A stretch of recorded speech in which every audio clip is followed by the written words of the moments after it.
नमस्कार, between the lines with निरुजन में आपका स्वागत है। आज हम बात करेंगे रवीश कुमार की। वैसे मैं किसी पत्रकार के बारे में कोई व्यक्तिगत टिप्पणी नहीं करता हूं, व्यक्तिगत बातचीत है उसमें भी मैं नहीं बोलता हूं, दोस्तों के बीच में भी कभी किसी के खिलाफ मैं, पत्रकार के खिलाफ कम से कम मैंने नहीं बोलता हूं, मेरी आदत है। लेकिन रवीश कुमार ने जिस ढंग से जंतर मंतर पे पत्रकारों के साथ जो बदसलूकी हुई, कपड़े फाड़े गए, महिला पत्रकारों के साथ अभद्रता हुई और जैसे उन्होंने उसको जायज ठहराने की कोशिश की, वो मुझे लगा कि अब मुझे बोलना चाहिए, क्योंकि मैं 24 सालों से जानता हूं। 24 साल, 2002 में हम और रवीश कुमार, उस वक्त भी वो एनडीटीवी है और दोनों साथ साथ हमने भी कैरियर की शुरुआत की थी और एचआरडी मिनिस्ट्री साथ साथ करते थे कवर, और हम वहां शास्त्री वन गलियारों में साथ घूमते थे। तमाम ज्वाइंट सेक्रेटरी, मिनिस्टर जो भी थे, सबसे हम लोग साथ साथ मिलते थे।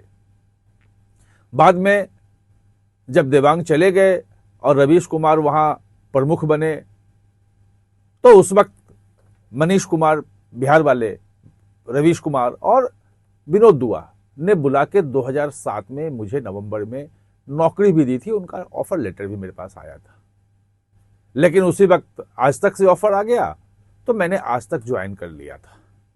खैर, वो इतिहास है। अब मैं रवीश कुमार के बारे में बताता हूं। मैं 28 सालों के पत्रकारिता करियर में जितने भी कम से कम फील्ड में रिपोर्टिंग करने वाले लोग हैं, और आज भी इतने सालों बाद भी मैं फील्ड में ही रहता हूं, सबको व्यक्तिगत रूप से बहुत करीब से मैं जानता हूं। और रवीश कुमार जो ये जायज ठहरा रहे हैं, क्या ये इनका पत्रकारिता का लेवल रहा है, वो आपके लिए जानना ज्यादा जरूरी है। आप समझ जाएंगे।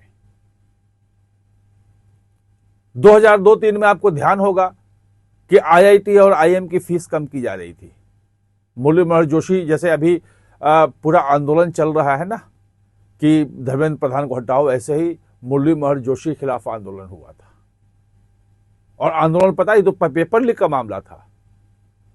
उस वक्त उनके खिलाफ लोग किस बात पे सड़क में उतर आए थे, किस बात को लेकर विरोध करे थे। पूरा मीडिया में, हर चैनल पे सब चलता था, अखबारों में पूरा वो लेख लिखे जा रहे थे, हेडलाइन बनाई जा रही थी, क्योंकि उन्होंने आईआईटी आईएम की फीस को कम कर दिया था। कहा था कि आईआईटी और आईएम की फीस इतनी महंगी जो लाखों में है, वो नहीं होनी चाहिए। सरकार सबके सैलरी देती है, वहां प्रोफेसर की तमाम चीजें होती हैं, सारा सरकारी पैसा है, तो तुम स्टूडेंट से इतनी फीस क्यों लेते हो? अब कोई फीस कम करने का विरोध करे, ये तो समझ में आता है। आज तक तो हम यही सुनते आए थे और आप भी सुन रहे होंगे कि फीस बढ़ाए जाने का तो विरोध होता है हमेशा।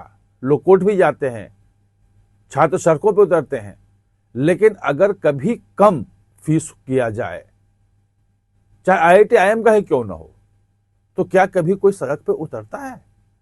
क्या कभी कोई विरोध करता है? लेकिन रवीश कुमार विरोध कर रहे थे। खैर, उनका संस्थान भी होगा कर रहा होगा, मेरे दोस्त थे। मैंने उनसे पूछा कि आखिर ये फीस कम करने का विरोध का क्या तुक है? अच्छा, उसमें नारायण मूर्ति जो है वो भी आ गए थे, जो इन्फोसिस वाले हैं। वो आईएम अहमदाबाद के बोर्ड ऑफ डायरेक्टर्स के हेड थे, चेयरपर्सन थे। वो भी आ गए थे, वो भी बयान दे रहे थे। तो जब हमने रवीश कुमार से घूम रहे थे हम गलियों में, वहां पे बीएस पांडे हुआ करते थे, रिटायर हो गए आईएएस, बहुत फेमस आईएएस थे। उत्तर प्रदेश में जो भ्रष्टतम अधिकारियों की जो सूची निकाली थी, वो उन्होंने निकाली थी। वही उत्तर प्रदेश आईएएस एसोसिएशन के जो सेक्रेटरी थे, और उन्हीं के समय में 2 बार निकली थी वो सूची। और जिनको से ऊपर रखा था, एके सिंह और वो कौन, नीरा यादव, ये सब सीबीआई के केस में फंसे थे। तो वो ज्वाइंट सेक्रेटरी टेक्निकल एजुकेशन हुआ करते थे, उस जमाने की बात कर रहा हूं मैं। तो वो हम बैठते थे, वो समझाते थे कि भाई इतनी फीस, हम इतना पैसा दे रहे हैं, इतना ग्रांट दे रहे हैं, इतना ये चीजें जा रही हैं, सब जमीन सरकार की है, ये फीस किस बात के ले रहे हैं? फीस कम होनी चाहिए, मध्यम वर्ग के बच्चे पढ़ते हैं आईआईटी आईएम में। ये बात हमने रवीश कुमार को बताई कि भाई वो तो ऐसे से बोल रहे हैं और कोई विरोध कैसे कर सकता है, ये बताइए आप। उन्होंने कहा कि देखो IIT IIM की फीस का विरोध नहीं है। तो हम कि फिर आप रिपोर्ट किस बात का कर रहे हैं? बोले नहीं, ये हम विरोध सिर्फ इसलिए कर रहे हैं कि हम दिखा रहे हैं कि देखो IIT IIM की स्वायत्तता खींच रहे हैं, ये कर रहे हैं। हमारा तो उसमें विरोध नहीं, विरोध हमारा इसलिए है कि NCERT की किताबें ये बदल रहे हैं, ये भगवाकरण कर रहे हैं। और उस वक्त जो है वो JS राजपूत, आपको ध्यान होगा, वो फेमस NCERT के जो प्रमुख थे, उनके खिलाफ सब लगे थे कि ये भगवा कर रहा है, ये टिप्पू सुल्तान को नहीं पढ़ाएगा, ये अकबर को महान नहीं बताएगा, ये औरंगजेब को जो है वो सेकुलर नहीं करेगा और ये भगवाकरण हो जाएगा। तो विरोध जो है वो दूसरे लेवल पे था और जो ये डिसीजन था इसको दूसरा रूप दे दिया था ये रवीश कुमार थे। खैर 2007 में उन्होंने बुला के मुझे नौकरी का ऑफर भी किया था, उसमें कोई बात नहीं, ऐसी है, वो हमारी दोस्ती थी और उनको पता था कि मैं किस ढंग का रिपोर्टर हूं और क्या करता हूं और मेरी क्षमताएं क्या हैं। विचारधारा अलग हो सकती है लेकिन पत्रकार तो फैक्ट्स पे चलता है ना, और जो उचित हो, तो उनका उचित उसी वक्त हमें दिख गया था। खैर बीच में कभी कभी बात होती रही, जब वो प्रमुख बन गए और शाम को अपना वो बुलेटिन ले आए तो उसके बाद मेरी मुलाकात कम हो गई। फिर मुझे ध्यान है कि 2013 के आसपास में, वो 12 या 13, 2012-13 में प्रेस क्लब ऑफ इंडिया का इलेक्शन था। मेंबर वो भी है, मैं भी हूं, सारे लोग आते हैं, राजदीप सरदेसाई वगैरह सब वहां वोट करने आते हैं। जितने बड़े पत्रकार हैं कम से कम उस दिन तो पहुंचते ही वोट करने, जो नहीं भी आते हैं डेली वो भी। रवीश कुमार भी मिल गए, मिले, उन्होंने कहा कि अरे नीलू रंजन कैसे हो? हम कहे बस बढ़िया, आप बताइए कैसे हैं?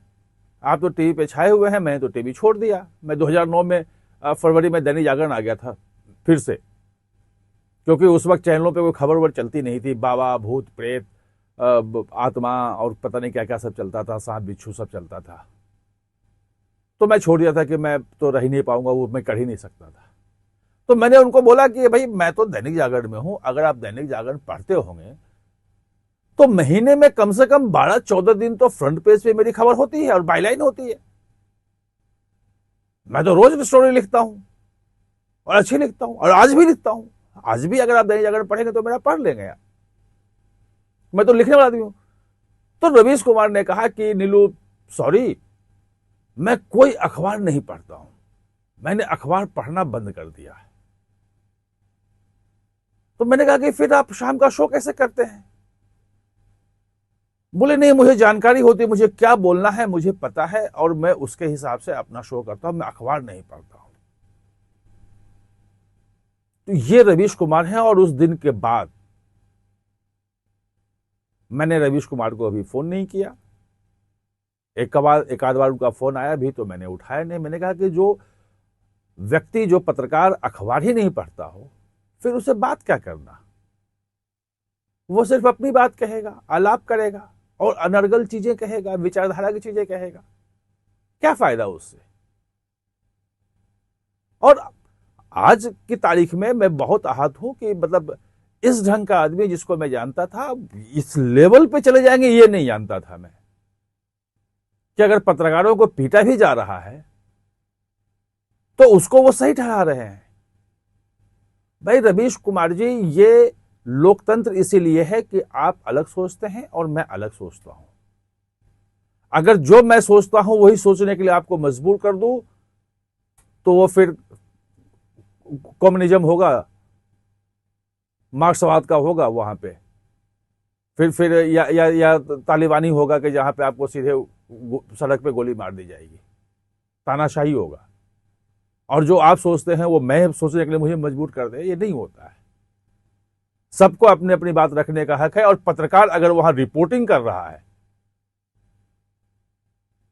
उसको लिंच करने के लिए आप प्रोत्साहित करोगे और जायज ठहराओगे और फिर अपने आप को पत्रकार कहोगे? आपकी सच्चाई मैं जानता हूं कि आप कैसे पत्रकार हो। आज से नहीं, 24 साल पहले जो आप थे वही आज आप हैं, आपका असली रंग वही है। आप हमारे साथ जुड़े, इसके लिए बहुत बहुत धन्यवाद।